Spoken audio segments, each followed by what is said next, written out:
Hello everyone, Grandpa Ron here again. Hope you're all well and happy. It's been a while since I've done a lesson.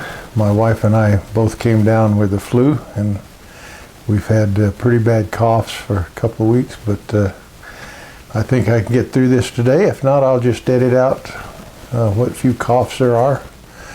But we're going to get back into our very basic Bible study. We're calling this A Slice of Truth. We're looking at the book of Exodus, and today we're looking at chapter 29. Looking backwards, we've seen the children of Israel exposed to a lot of miraculous things. They were miraculously delivered out of Egypt. God took care of them in their wanderings in the desert up to this point with the manna and the protection. He took them to Mount Sinai, and Moses is still up on the mountain right now getting these instructions we're going to read about. But the elders actually saw a manifestation of God up on the mountain, so they've seen some really miraculous things. God's revealed himself in a way that he has not up to this point to any other peoples. Moses has been shown the specifications for building a tabernacle, for making the clothing, the robes and everything for the priests. And now we're going to get into the procedure God outlines for consecrating the priests, that is, setting them apart, making them special. So let's see what God outlines for them in chapter 29. Verse 1. Now this is what you shall do to them to consecrate them to minister as priests to me.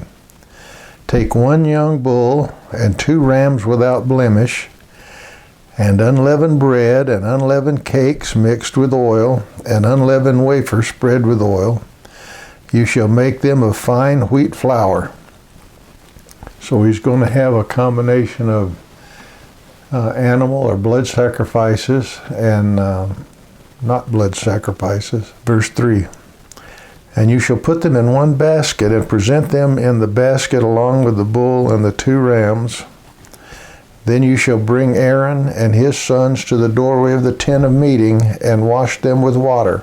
So they're going to gather these offerings and they're going to wash. Actually, they're going to be washed. Moses is going to wash them. Verse 5, and you shall take the garments and put on Aaron the tunic and the robe of the ephod, and the ephod and the breastpiece, and gird him with the skillfully woven band of the ephod. And you shall set the turban on his head and put the holy crown on the turban. So Moses is going to clothe Aaron in these garments that have been previously outlined. Verse 7. Then you shall take the anointing oil and pour it on his head and anoint him. And you shall bring his sons and put tunics on them. And you shall gird them with sashes, Aaron and his sons, and bind caps on them, and they shall have the priesthood by a perpetual statute. So you shall ordain Aaron and his sons. Then you shall bring the bull before the tent of meeting, and Aaron and his sons shall lay their hands on the head of the bull.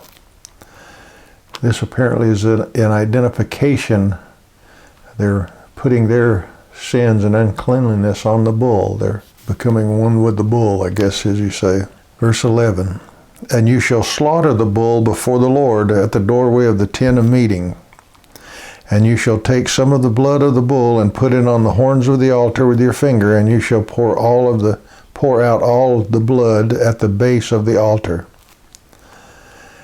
And you shall take all of the fat that covers the entrails and the lobe of the liver and the 2 kidneys and the fat that is on them, and offer them up in smoke on the altar. But the flesh of the bull and its hide and its refuse you shall burn with fire outside the camp. It is a sin offering. So this first offering apparently is a sin offering. It is to temporarily, in this case, pay for the sins of Aaron and his sons, and ultimately the children of Israel. You shall also take the 1 ram And Aaron and his sons shall lay their hands on the head of the ram, and you shall slaughter the ram, and shall take its blood and sprinkle it around the altar. Then you shall cut the ram into its pieces, and wash its entrails and its legs, and put them with its pieces and its head.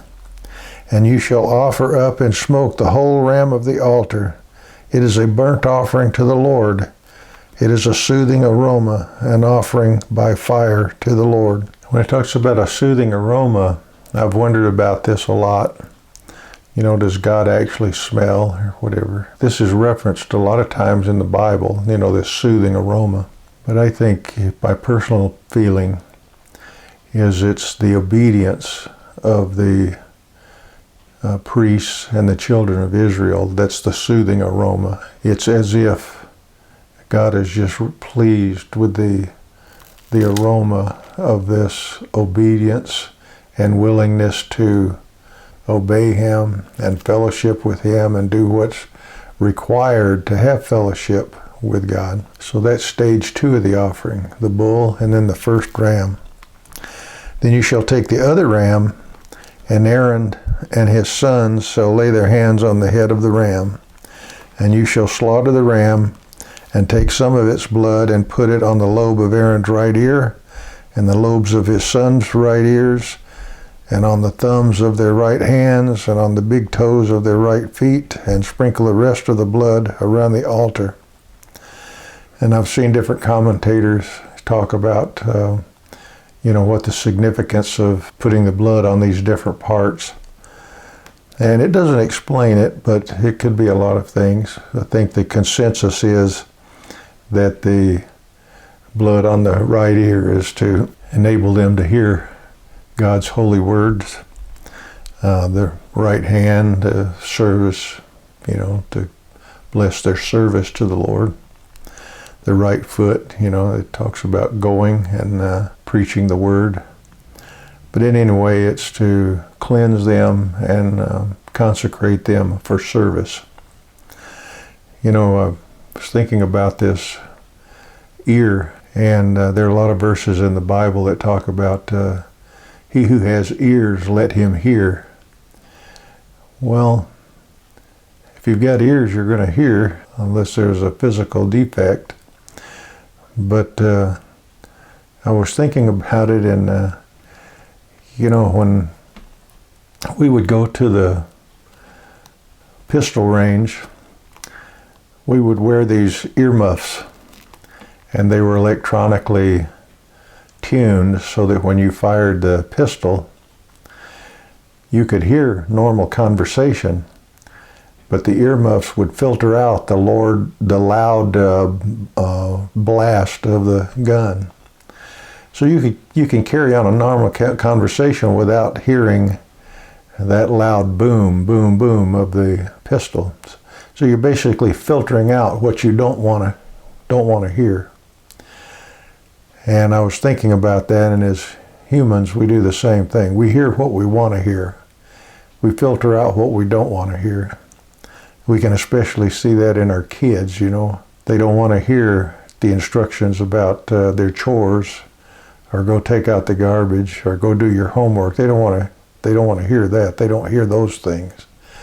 They want to hear things they want to hear, their cartoons and their music and things like that. So God is consecrating not only their ears so that they'll hear what they're supposed to hear, but their hands and feet for service. Verse 21, then you shall take some of the blood that is on the altar and some of the anointing oil and sprinkle it on Aaron and on his garments and on his sons and on his sons' garments with him. So he and his garments shall be consecrated, as well as his sons and his sons' garments with him. You shall also take the fat from the ram and the fat tail and the fat that covers the entrails and the lobe of the liver and the 2 kidneys and the fat that is on them and the right thigh, for it is a ram of ordination, and 1 cake of bread and 1 cake of bread mixed with oil, and 1 wafer from the basket of unleavened bread, which is set before the Lord. And you shall put all these in the hands of Aaron and in the hands of his sons, and shall wave them as a wave offering before the Lord. Not exactly sure what wave offering is, other than it's held up and presented in a manner of waving to the Lord. Verse 25, and you shall take them from their hands and offer them up in smoke on the altar, on the burnt offering for a soothing aroma before the Lord. It is an offering by fire to the Lord.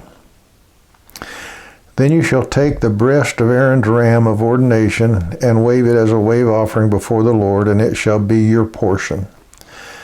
And you shall consecrate the breast of the wave offering and the thigh of the heave offering, which was waved and which was offered from the ram of ordination, from the one which was for Aaron, and from the one which was for his sons. A heave offering, apparently, not sure what that is either, but something heavier that you have to actually, hold it up high. Verse 28, and it shall be for Aaron and his sons as their portion forever from the sons of Israel, for it is a heave offering. And it shall be a heave offering from the sons of Israel from the sacrifices of their peace offerings, even their heave offering to the Lord. And the holy garments of Aaron shall be for his sons after him, and in them they may be anointed and ordained.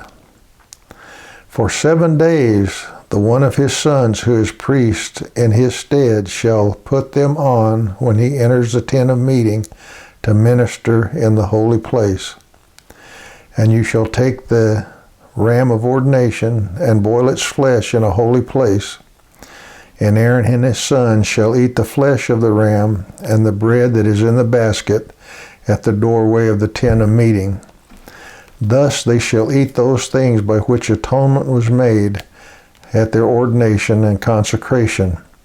But a layman shall not eat them, because they are holy. There's tremendous symbolism here, but remember when Christ met with his disciples in the upper room for the last time, he broke the bread and gave it to them and said, eat, this is my flesh.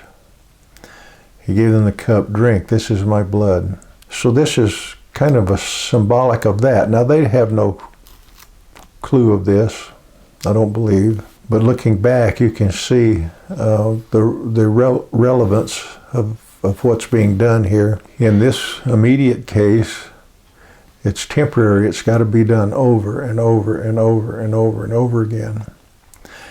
In the case of Christ, he died once for all. His sacrifice was once for all. And the communion, the breaking of bread and the drinking of the cup is symbolic. In fact, Christ says that. By doing this, you're testifying to people around you of what's happened until I return. Verse 34. And if any of the flesh of ordination or any of the bread remains until morning, then you shall burn the remainder with fire. It shall not be eaten, because it is holy. And thus you shall do to Aaron and to his sons according to all I have commanded you. You shall ordain them through 7 days. So you're going to do this for seven days. And each day you shall offer a bull as a sin offering for atonement. And you shall purify the altar when you make atonement for it, and you shall anoint it to consecrate it. For 7 days you shall make atonement for the altar and consecrate it. Then the altar shall be most holy, and whatever touches the altar shall be holy. Now this is what you shall offer on the altar: 2 one-year-old lambs each day continuously. 1 lamb you shall offer in the morning, and the other lamb you shall offer at twilight. And there shall be 1/10 of an ephah of fine flour mixed with 1/4 of a hin of beaten oil, and 1/4 of a hin of wine for a libation with 1 lamb. And the other lamb you shall offer at twilight, and shall offer with it the same grain offering as in the morning, and the same libation, for a soothing aroma, and offering by fire to the Lord. And it shall be a continual burnt offering throughout your generations at the doorway of the tent of meeting before the Lord, where I will meet with you to speak to you there. So this is something that's got to be done every day. For hundreds of years this was done. But God makes it clear that it wasn't the offerings that made him pleased. It's a man's heart. It's the heart of the nation, the heart of the people, the heart of the priest, the heart of each individual that pleases God. And it's all pointing to his ultimate sacrifice, Jesus Christ the Lord, down the road. Whether or not they understood this, I don't know. I don't think they did. But what was pleasing to God, or would have been if they had done it, was that they are following his instructions and they're trying to understand, these things and be a testimony before the rest of the world, before the nations. God's representative. Verse 43. And I will meet there with the sons of Israel, and it shall be consecrated by my glory. And I will consecrate the tent of meeting and the altar. I will also consecrate Aaron and his sons to minister as priests to me. And I will dwell among the sons of Israel and will be their God. And they shall know that I am the Lord their God, who brought them out of the land of Egypt, that I might dwell among them. I am the Lord their God, he says yet again. So God had this wonderful relationship with their forefathers, Abraham, Isaac, Jacob. They weren't perfect men, but they had heart for God. And they believed God, and they obeyed God most of the time. So God has chosen their descendants to be his representative and his blessing to the rest of the world, to teach them about himself, to glorify God if they will. Remember, nothing's been built yet. Moses is still on the mountain, 40 days and 40 nights, getting all these instructions, how to build a tabernacle, how to build the curtains, how to build the clothing, how to consecrate the priests. And we're going to actually see a couple of more things in the next chapter that have to be made. And we're going to be shocked to find out what's going on with the children of Israel during this 40 days while he's up on the mountain. Not as a spoiler, but just if you've read ahead, I hope, you realize that they're unworthy, just like you and I are unworthy. We're sinful. While God is making these plans, is giving these instructions, they're not being obedient to God.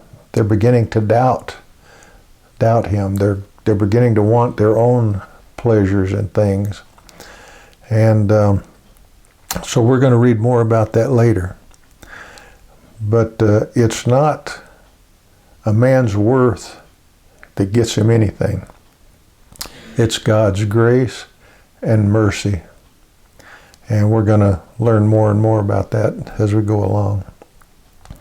Anyway, I hope this has been interesting, and there's been a few things that are meaningful to you. And we'll get back with it next time in chapter 30. In the meantime, God bless. Bye-bye.